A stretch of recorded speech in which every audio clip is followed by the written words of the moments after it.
Welcome to my अनसंस्कारी roast. एक 17 साल पहले पैदा हुआ पुराना बच्चा जिसका एक आम नेचर है, लड़ाई गुताई दर्द पीड़ा, इससे इसका कोई संबंध नहीं है। एक सीधा साधारण चूतिया बच्चा जिसके रोड पे चलने कारण पैरों द्वारा दबी चींटी का खून हो जाए तो ये उसकी दुख पीड़ा दुनिया से तन्हाई, उस चींटी के कुचले जाने पर उस दर्द को जबरदस्ती महसूस करता है। अपने बड़े दिल में एक छोटा सा दुख लेते हुए अपने घर के आगे बने गार्डन में उसे दफनाने जाता है। फर्जी एहसास का मलाल तो कर ही सकता है। हाँ, वही सीधा बच्चा जब गुंडा बनता है तब क्या होता है। एक रियल ट्रुथ बेस्ड स्टोरी जो सच्ची घटना पे आधारित है। हाँ, मैंने खुद देखा मेरे स्कूल टाइम पे। मेरी क्लास के सेक्शन में एक ऐसा सीधा बच्चा था जिसकी शक्ल इंटेलिजेंट बॉय जैसी थी बट अकल बड़ी चूतिया वाली थी। जहाँ मैंने एक्सपीरियंस लिया कि 11th-12th के बच्चों का खून बहुत ही गर्म होता है जिसमें कोई भी भस्म हो सकता है। और इसी गर्म खून के अंदर एक बच्चा आता है सुनील नाम का, जिसको लड़ना बहुत ही ज्यादा पसंद था। हर तीसरे दिन सुनील की गुथाई किसी न किसी से होती रहती थी। और उस क्लास में जो सीधा बच्चा था वो मेरा बेस्ट फ्रेंड था, जिसकी एक दिन 11th क्लास के बच्चे के साथ झगड़न हो गई थी। मसला कुछ नहीं था, लाइन में चलते कारण मेरे दोस्त से गलती से धक्का लग गया जिससे उस 11th क्लास के बच्चे को गुस्सा आया और उसने बोल दी तेरी माँ की चूत। उस बच्चे द्वारा दी गई गाली मेरे दोस्त के दिल में चुभ गई। मेरे दोस्त के बारे में ऐसी गाली सुनकर मेरा दिल बैठ गया और मैंने भी बोल दिया क्यों तेरी माँ का क्या लौड़ा चाट लिया था इसने, या फिर इसने तेरे घर में अपने लंड का घर प्रवेश किया था। और ये कहकर मैं अपने दोस्त को लेकर क्लास में आ गया। मेरा दोस्त बहुत ही सीधा था, कभी किसी से जवान नहीं लड़ाता था, जिसे मैं हमेशा दबा के रखता था। जब हमारी क्लास के सुनील को पता चला कि हमारे क्लास का एक सीधा बच्चे को गाली दी गई है तो सुनील मेरे दोस्त के पास आया और उसने बोला कि को कौन सा बंदा था, तू बस शक्ल बता दे मैं देख लूंगा। मेरे दोस्त को लड़ाई करना और लड़ाई देखना बिल्कुल भी पसंद नहीं था। उसने साफ मना कर दिया मुझे लड़ाई नहीं करनी उससे और ना मुझे करवानी।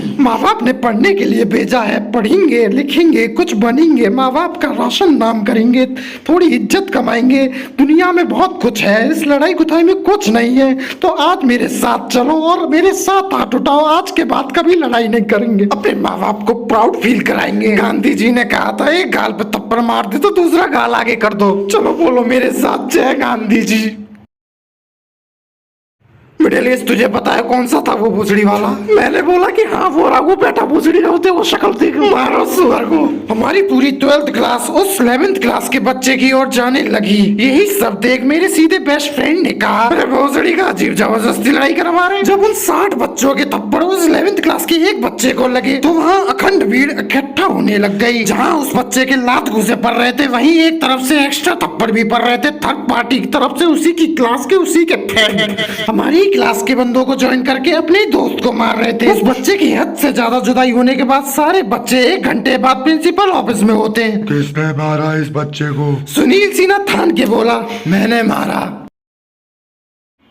इसका रजिस्ट्रेशन अभी कैंसिल करो और इसकी टीसी से वापस दे दो। नहीं मैंने नहीं मारा, मेरा मतलब मेरी क्लास ने मारा। तुम लोगों को अंदाजा भी है कि तुमने उसे कितनी बुरी तरह मारा कि उसकी गांड मतलब चांद फट गई है। नालायक हो, 4 टाँके आए उसकी दोनों में। मैंने तो चांद पे बजाए थे उसके, ये गांड पे किसने बजाए? भाई मैंने पेन घुसा दिया था उसकी गांड। जो भी हो ये बताओ ये लड़ाई किसके वजह से हुई? सुनील ने अपने आप को बचाते हुए बोला जी हमारी क्लास में एक सीधा बच्चा है उसकी वजह से लड़ाई हुई, उसने बोला था। मेरे सीधे बेस्ट फ्रेंड ने बोला अरे भाई जबरदस्ती सर मैंने ऐसा कुछ भी नहीं कहा, मैंने तो उल्टा इनसे शांति रहने के लिए बोला था, पर ये मेरी एक भी नहीं सुनी और इन्होंने जाके उसमें बजा दिए मेरे नाम पे। इतने में सुनील बोला अबे क्यों झूठ बोल रहा है, तूने तो मेरे से बोला कि उसे जाके बजा दे, तभी तो गया मैं अपनी टोली लेकर। यही सब बोलते हुए सुनील ने अपनी खटकती आंखों में ही आंखों से उस सीधे बच्चे को लॉरेंस बिश्नोई वाली धमकी दे डाली। यही देखते हुए मेरा सीधा फ्रेंड थर-थर कांप उठा। बड़ी दुविधा प्राप्त हो रही थी उसे वहाँ पे। उस ऑफिस में सिर्फ सुनील और सुनील के चेले थे जिसमें वो किसी पर भी इल्जाम नहीं लगा सकता था। जिससे याद आया उस ऑफिस में एक और बच्चा था जो सीधे बच्चे को सपोर्ट करने आया था।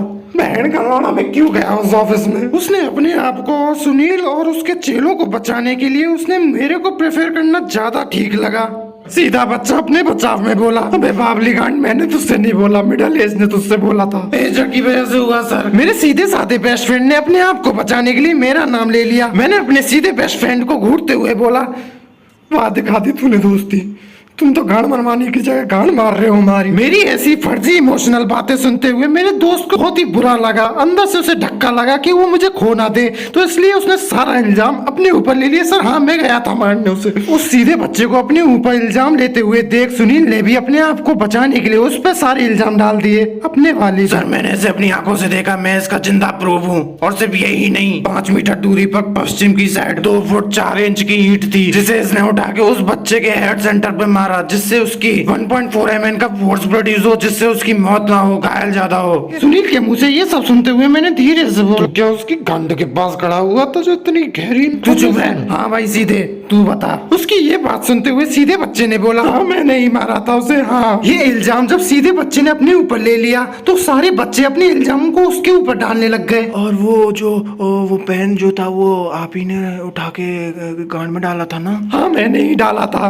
और ये सब देखते हुए सुनील ने उस सीधे बच्चे का फायदा उठाते हुए उस पर अपनी 2 दिन पुरानी शरारतें उसके ऊपर डाल दी। और ये सब झूठे बयान देकर मेरे सीधे दोस्त के मुंह से सुनकर प्रिंसिपल ने उसे स्कूल से निकाल दिया। पढ़ाई लिखाई तो उसकी छूटी गई थी, फिर वो उसके बाद सच में ही गुंडा बन गया। बाहर निकलते ही उसने सबसे पहले वाहियात फ्रेंड्स बनाए। जो 17.5 साल का सीधा बच्चा था वो 1 साल बाद मादर चौथ बच्चा बन गया। उसने सबसे पहले उस प्रिंसिपल को दावा, फिर उसके बाद सुनील, फिर पेन वाला लौंडा, फिर उसके बाद वो 11th क्लास का बच्चे को फिर से अपने हाथों तोड़ा। ये सब करते हुए मेरा सीधा दोस्त मेरे हाथों कंट्रोल बाहर हो गया। सबसे बड़ा दुख तो तब हुआ जब उसने KGF मूवी देखी और आजकल उसी मंजिल की राह की ओर चल रहा है। और यहीं पर इस वीडियो की समाप्ति हो जाती है। तुम लोगों को बता दूं, ये स्टोरी 30% फर्जी तरीके से इलीगली बनाई गई है, बाकी की 70% रियल बेस पे है, तो नो टेंशन। अगर आपको इस वीडियो का सेकंड पार्ट चाहिए तो एम करते हैं 3000 लाइक्स। मुझे पता है तुम लोग करा दोगे। अगर वीडियो अच्छी लगी हो तो लाइक एंड सब्सक्राइब जरूर से कर लेना, नोटिफिकेशन ऑल पे जरूर से सेट कर लेना, जिससे तुम मेरी नेक्स्ट वीडियो सबसे पहले देख पाओ। बाय।